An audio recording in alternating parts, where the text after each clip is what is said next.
Hello বন্ধুরা, কিভাবে বুঝবেন যে আপনার চ্যানেলে 4000 ঘন্টা ওয়াচ টাইম কমপ্লিট হয়েছে কিনা? অধিকাংশই নতুন যে সকল ক্রিয়েটররা রয়েছেন তারা বুঝতেই পারে না যে তাদের চ্যানেলে 4000 ঘন্টা ওয়াচ টাইম কমপ্লিট হয়েছে কিনা।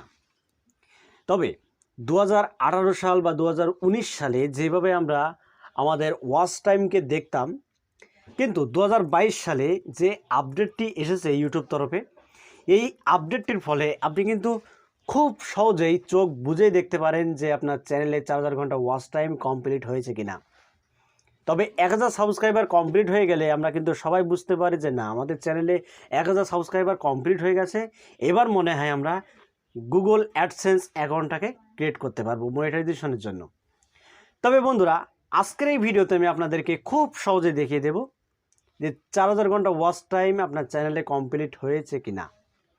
তো এটা চেক করার জন্য আমরা সরাসরি গুগল ক্রোম এই অ্যাপটিকে ওপেন করে নেব এবং ডেস্কটপ মোডে এটাকে আমরা অন করে নেব। এবার নেওয়ার পরে সরাসরি আমাদের ইউটিউব স্টুডিও অ্যাপটিকে ওপেন করতে হবে। তো বন্ধুরা, ইউটিউব স্টুডিওতে আসার পরে এখান থেকে আমরা মনিটাইজেশন এই অপশানে ক্লিক করব।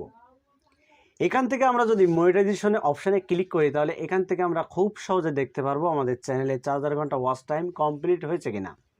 তো এখানে দেখতে পাচ্ছেন আমার সাবস্ক্রাইবারের সংখ্যা এবং এই সাইডে দেখতে পাচ্ছেন আমার চ্যানেলে ওয়াচ টাইম কতটা হয়েছে। তো আপনার চ্যানেলে যদি 4000 ঘন্টা ওয়াচ টাইম কমপ্লিট হয়ে থাকে তাহলে ওপরের তুলনায় আপনার নিচের যে সংখ্যাটা দেখতে পাচ্ছেন 4000 ঘন্টা, এটার সাথে কিন্তু এটা অ্যাডজাস্ট হবে। তাহলে আপনি বুঝতেই পারছেন খুব সহজে কিন্তু আপনার চ্যানেলের ওয়াচ টাইমটা আপনি চেক করতে পারলেন।